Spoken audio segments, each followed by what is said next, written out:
사마리아 여자를 예수께서 사마리아 여자를 만난 이야기입니다. 3장에서 니고데모를 만날 때는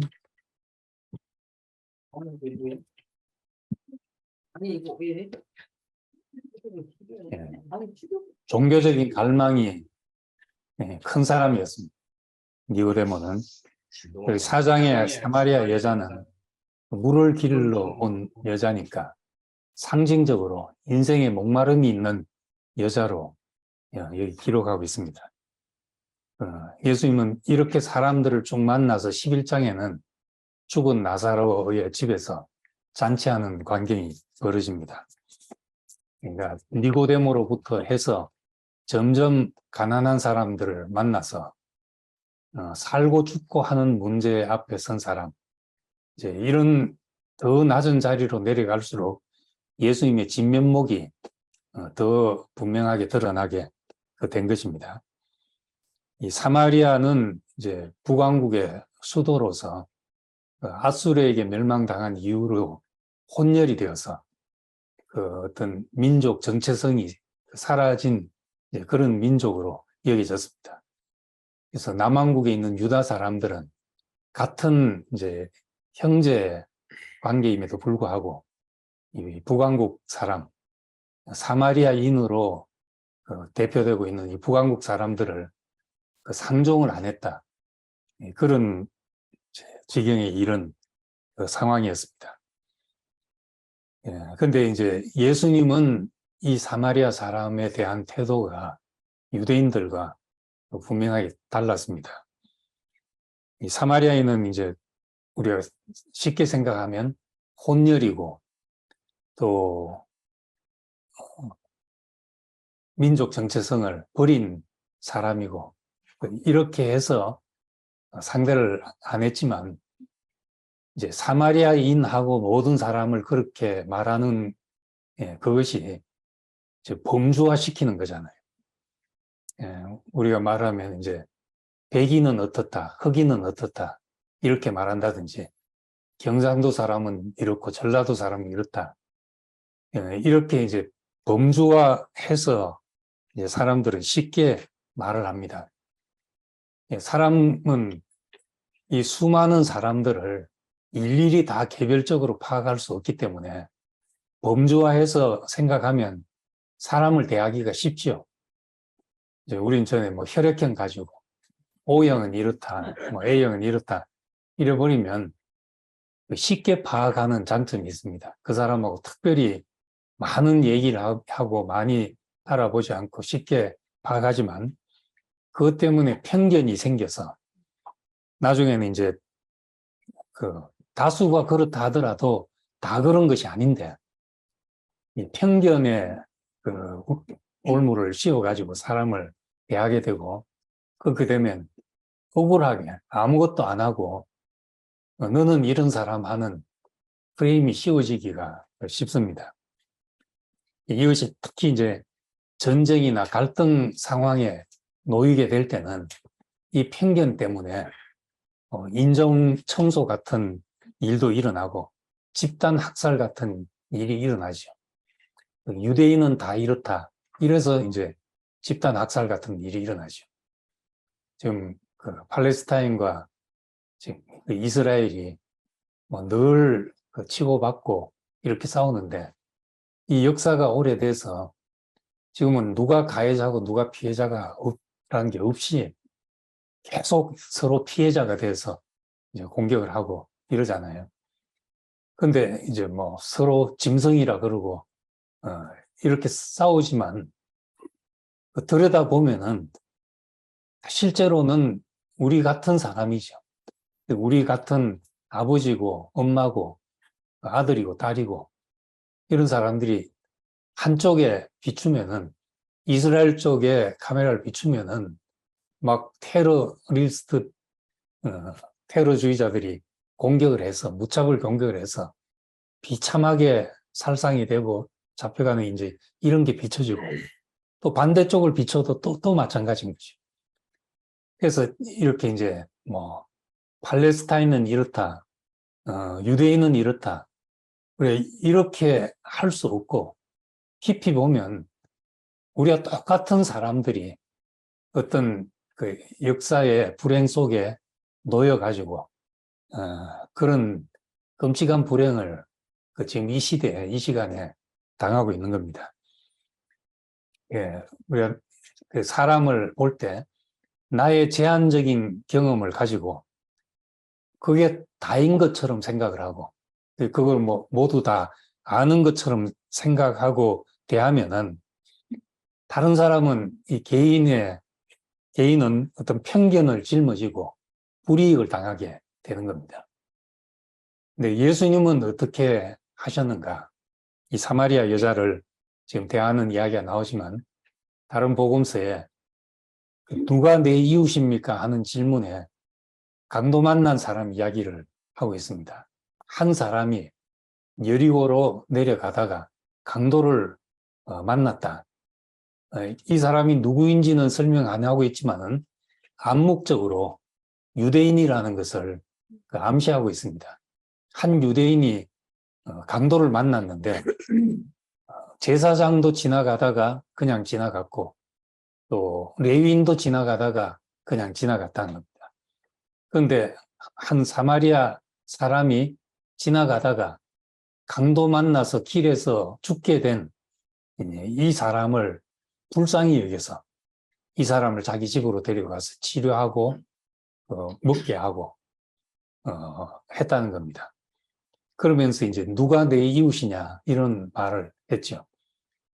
유대인이냐 아니냐 이런 편견 속에서는 당연히 레위인이 이웃이고 또 제사장이 이웃이고 그럴 것인데 이 편견을 벗고 나면 사람이 강도 만난 사람 불쌍히 여겼다는 것은 이제 감정이입이 일어나는 거죠. 것이죠. 자기 같은 마음이 드는 겁니다. 지금 세상을 봐도 그렇고 이 세상 도처에 아픔을 겪는 사람들이 널려져 있는데 전쟁이든지 지진이든지 무슨 일로든지 근데 그 사람들이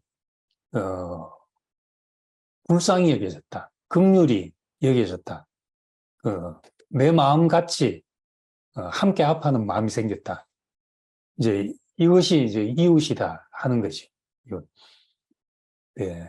거기서도 예수님은 사마리아인에 대한 편견을 전혀 볼 수 없죠. 오히려 그 편견을 깨트리고 있습니다. 여기서 예수님은 사마리아 여자에게 물을 달라, 아니, 물을 좀 달라 했는데 이 사마리아 여자가 오히려 자기가 받는 편견 때문에 이 편견 없는 사람이 이상했던 겁니다. 당신은 어째 나 같은 사마리아 여자한테 물을 달라고 합니까? 되묻는 상황이 됐던 거죠. 이런 여자를 예수님께서 상대하셨다는 겁니다.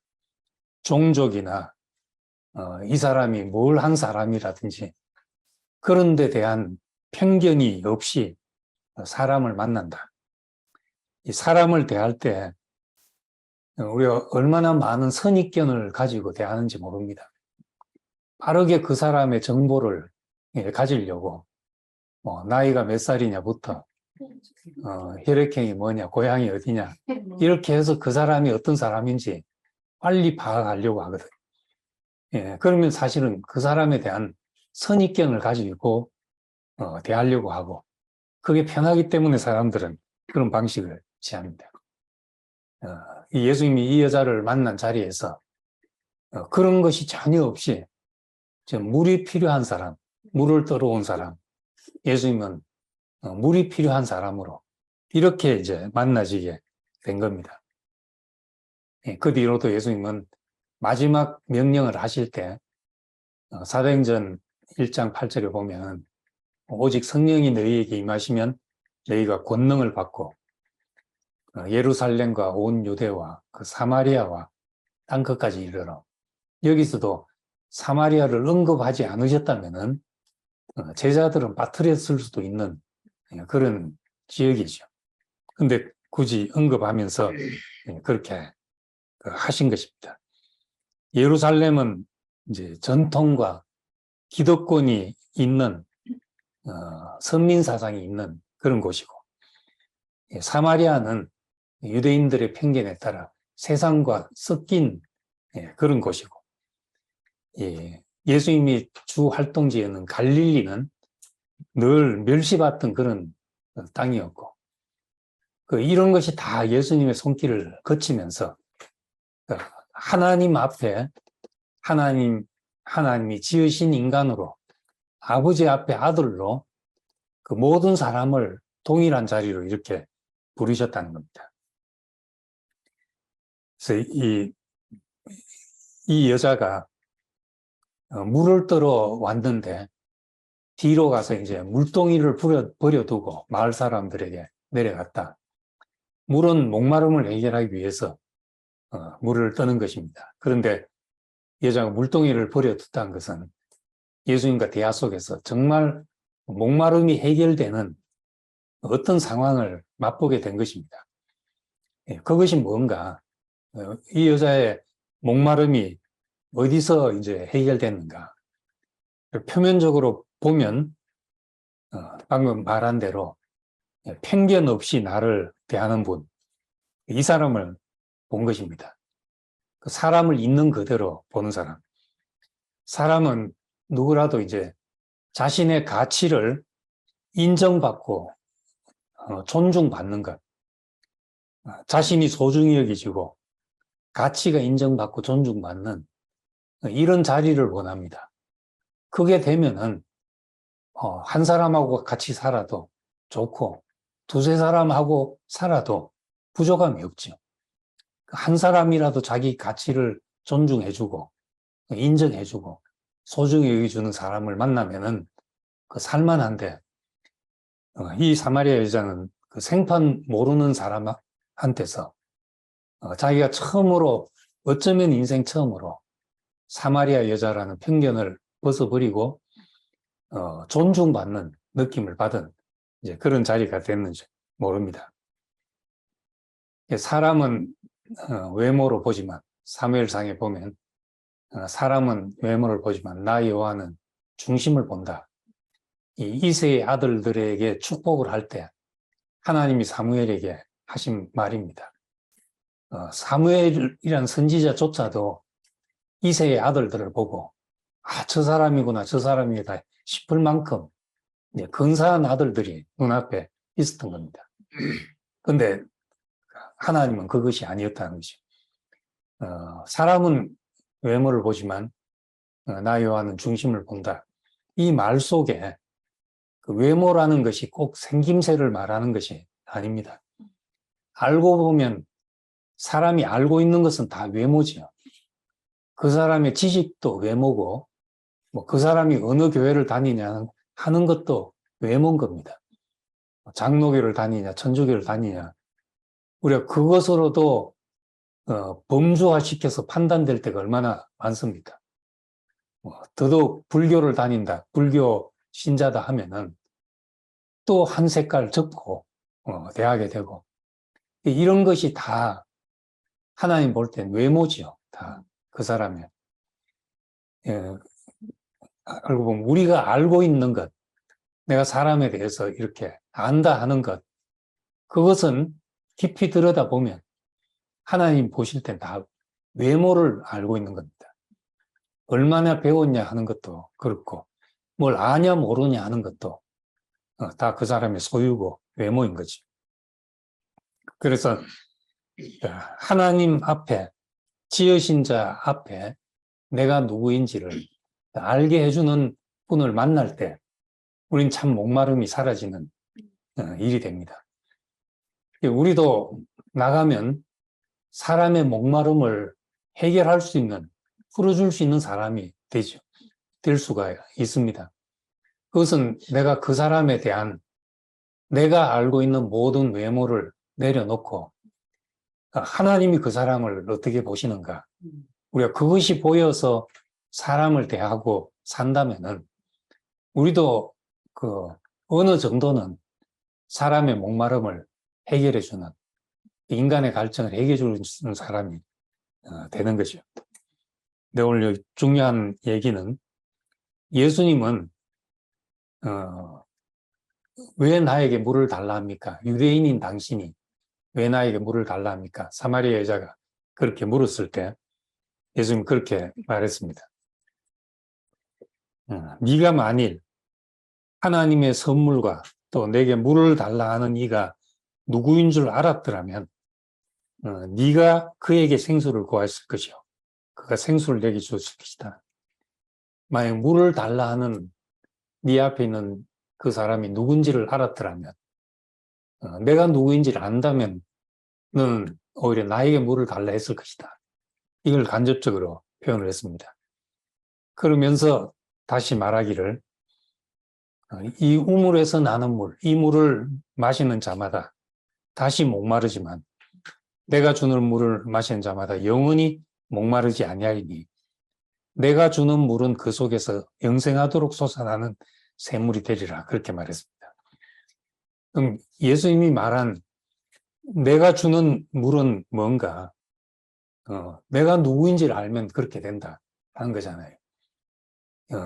내가 누군가 지금 요한이 말하려고 하는 것은 이분이 그리스도라는 것을 알면 이분에게 물을 구했을 것이고 이분이 주는 물을 먹었으면 영원히 목마르지 않을 것이다. 그 말을 하고 있습니다. 이 그리스도가 뭔가 그리스도가 복음서의 정언에 의하면은 하나님의 완전한 만족이지. 이는 내 사랑하는 아들이요 내 기뻐하는 자다. 하나님이 이렇게 증거하시는 분이라는 겁니다. 하나님 만족. 하나님이 그 아심바 된 사람. 이는 내 아들이다. 내가 그를 안다. 이렇게 된 사람이죠. 이걸 그리스도가 뭐냐? 이걸 구체적으로 다시 말한다면 우리의 경험으로 말한다면 죽고 다시 산 사람, 죽고 다시 난 생명을 말합니다. 우리가 죽고 다시 산 세계를 알면 그 세계는 우리 목마름이 영원히 목마르지 않는 것이 솟아나는 그런 세계라는 겁니다. 그래서 갈라디아서에서도 너희가 그리스도를 알 뿐더러 하나님에게 아심받았다. 하나님에게 아심받았다. 하나님이 우리를 아신다.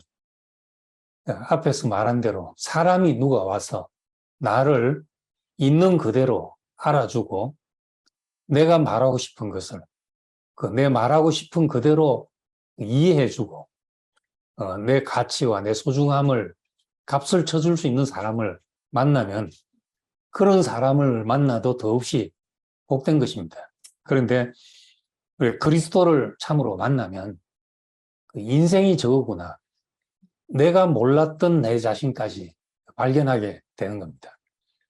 그래서 바울은 이제 예수 그리스도가 얼마나 자신에게 소중한지 빌립보 3장에서 이야기를 하면서 자신의 소중하게 여기던 모든 것을 잃어버리고 배설물로 여길 만큼 우리에게 값진 것인데 그렇게 한 것은 그리스도를 얻고 그 안에서 내가 발견되려 합니다. 이렇게 말했습니다.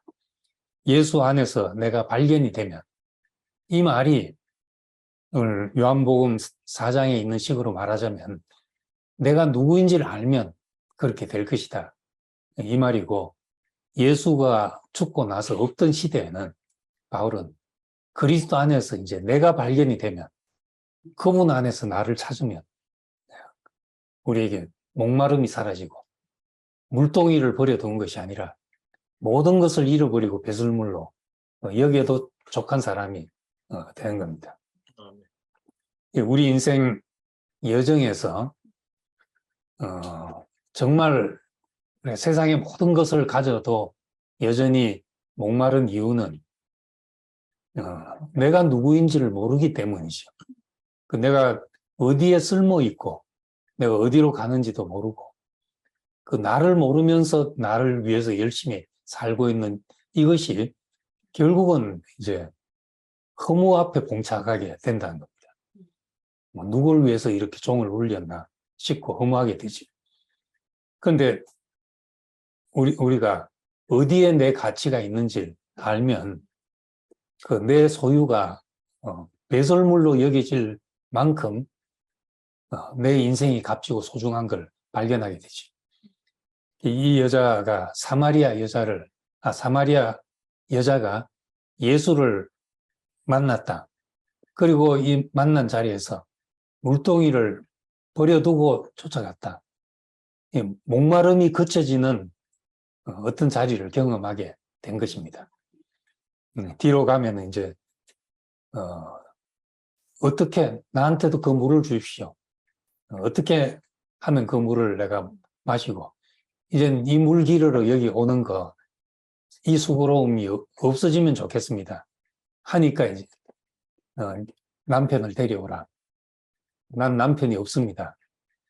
이 남편이라는 이 상징적인 것도 만족이잖아요. 남편은 여자에게 만족을 추구하기 위해서 있는 것이잖아요. 채워지기 위해서. 남편이 없다는 말은 물론 실제적으로 뭐 호적에 등재된 남편이 있다 없다 이런 문제일 수도 있지만은 요한복음의 그 맥락 안에서 보면 다 어떤 메시지를 위한 사건입니다. 이것이 잔치집에 포도주가 떨어졌다는 이야기도 마찬가지고 남편이 있고 없고도 남편을 데려오라는 말은 너의 만족을 나에게 보여보라는 말과도 같습니다. 왜 남편이 물 깃고 하는데 남편이 여기 왜 와야 되겠어요? 이상한 이야기거든. 근데 여자는 남편이 없나이다. 나는 만족이 없는 사람입니다. 그 말이 맞다. 이렇게 말합니다. 내 남편이 5이 있었으나 지금 있는 남편 내 남편이 아니다. 어찌 나를 아십니까? 이렇게 되었습니다. 어떻게 나를 아십니까? 하나님 말씀 앞에 서게 될 때 그냥 이제 성경을 그냥 읽으면 정말 어려운 옛날 이야기 이렇게 하고 읽혀 지나가기도 하고 그래서 한번 끝까지 읽기가 참 어렵습니다. 근데 어떤 때는 말씀을 보면은 이게 전부 내 얘기로 이렇게 보여져 가지고 하나하나가 꿀송이 같이 느껴질 때가 있습니다. 예, 그런 때가 이제 한 번씩 있었던 분들도 있고 또 뭐 이렇게 말씀을 들으면서 그렇게 느껴지던 사람도 있고 하지만은 왜 꿀송이처럼 느껴지냐? 자기 이야기처럼 들릴 때거든. 사진을 봐도 단체에서 어디 가서 사진을 찍을 때도 제일 먼저 보는 게 자기가 잘 나왔나 못 나왔나 보는 거잖아요. 아무리 뭐 배경과 구도가 잘 나와도 내가 눈을 감고 있고 이상하게 입 벌리고 있으면 사진 딜리트 이렇게 되는 거죠. 내가 보여야지 그 전체가 이제 만족이 되는데 뭐 성경이 어떻게 꿀송이 같이 되느냐. 여기서 이제 내가 보여질 때 그렇다면 예수 그리스도가 왜 나에게 마르지 않는 샘이 되는가? 그분이 내 자신으로 보여지게 될 때, 내 운명으로 보여지고, 아, 저것이 나구나. 이렇게 보여질 때, 우리는 참, 그때, 목마르지 않는 셈이 되는 겁니다. 그래서 여기에서 사건으로는 사마리아 여자에게 예수님이 네가 나를 알면, 너는 참 목마르지 않는 사람이 될 것이다.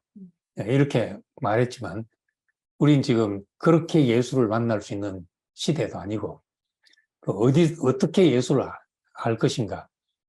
뭐 사람을 통해서든, 말씀을 통해서든, 성경을 통해서든, 어떤 모양으로든, 그리스도 안에서 나를 발견할 때, 우린 거기서 하나님의 만족인 인생을 보게 되는 겁니다. 하나님이 만족하신 사람이 보일 때, 그때 우리 자신의 만족이 오는 거죠. 그래서 오늘 제목에 목마름이 없는 곳으로 하면서 그 사람이 어디서 만족하는가 하는 것을 이제 가로해서 적어놨고, 이제 내일은 하나님은 무엇으로 만족하는가 하는 것인데, 서로 이 서로 교차하는 문제입니다. 사람이 어디서 만족하는가? 하나님이 만족하는 그 사람으로서 내가 발견될 때 그 만족이 되는 거지. 예, 우리가 내가 하는 내가 추구하던 어떤 목표를 성취할 때보다 내 인생이 누구에겐가 더없이 큰 의미가 될 때, 그때의 만족은 이루 말할 수 없는 만족입니다. 그 누군가 내가 아니었으면 안 되는 어떤 상황이 있었고, 내가 누구에겐가 쓰여졌다 하는 그런 우리의 경험이 생기게 될 때, 그때 내 존재감은 내가 무엇을 가져서 얻는, 성취해서 얻는 존재감과 비교할 수 없는 존재감입니다. 그런데 더 근원적으로는 하나님 앞에 있는 내 가치가 발견이 될 때지. 당신의 형상과 모양으로 지어져서 그 사람으로 지어놨는데 보시기에 심이 좋아서 이제는 더할 것도 없고 뺄 것이 없어서 하나님이 이제 모든 일을 마치셨다. 안식하셨다. 그 사람이 알아지고 그 사람이 나로 보일 때 그 축복은 말할 수 없는 축복입니다. 바로 그 사람이 아들이고 오늘 성경에서 말하는 그리스도라고 말하는 그 예수 안에서 우리가 그 사람을 보게 된 겁니다. 이 사람 안에서 고린도서 5장 11절에 보면은 우리가 하나님 앞에 알리워졌다 이렇게 말했습니다. 하나님 앞에 알리워졌고 또 하나님에게 아신 바 되었고 너희 양심에도 알려지기를 바란다. 우리가 누구인지 그것이 저 사람은 성격이 이렇고 과거에 무슨 일을 했고 이렇게 알려지는 것이 아니라 하나님의 목적 그 계획 안에 있는 우리로 봐져서 그 사람으로 알려질 때 더없이 존귀하게 사람을 보게 되고 인생이 축복이구나 그렇게 알고 그 자리에서만 이제 목마름이 없는 축복을 누리게 되죠. 이 사마리아 여자가 목마름이 사라졌다. 물동이를 버려두고 그 동네 사람에게 갔다. 남편이 5이 있어도 만족이 안 된 사람이 이 짧은 이야기 속에서 무엇이 이 여자를 만족했는가? 자기를 아는 분을 만났던 겁니다. 하나님 앞에 우리 자신이 누구인지가 드러나는 그 자리가 발견이 된 거지. 그래서 우리도 내 인생이 그리스도 안에서 내가 발견이 돼서 이 사람을 알면 죽고 다시 난 사람을 알면 우리는 더 무엇을 가지지 않아도 감사밖에 없는 사람이 될 것입니다. 네. 목마름이 없는 사람이 우리 모두에게 비춰지길 원합니다. 네. 같이 기도하겠습니다. 은혜로우신 아버지 하나님, 우린 이 땅에서 물동이를 가지고 날마다 물을 기르러 가야 되는 그런 사람입니다. 늘 어떤 가슴 깊은 곳에 목마름을 가지고 있는 사람입니다. 근데 예수께서 물을 달라는 그 사람이 누구인지를 알면 네가 그에게 물을 구했을 것이다. 그 사람을 알면 영원히 목마르지 않는 샘이 내 속에서 솟아날 것이다. 말한 것처럼 우리가 그 샘을 갈망하게 됩니다. 어디에서 우리 인생이 다시 목마름이 없고 애통함이나 가람이 없는 그런 사람이 되는지 예수 그리스도 안에서 그 사람을 발견하게 되기를 원합니다. 세상에 대해서 죽고 하나님에 대해서 다시 산 사람. 하나님에게는 우리가 이런 사람이든지 저런 사람이든지 당신이 어떤 사람이라도 쓸 수 있고 어떤 사람이라도 보배롭게 값을 쳐주는 그 귀한 자리를 우리 모두가 인식하고 살게 되기를 원합니다. 네. 우리에게 이런 은혜가 넘쳐나서 우리가 다른 사람을 만날 때 다른 사람의 목마름을 해결해주는 사람들이 되기를 원합니다. 예수님 이름으로 기도드립니다. 아멘.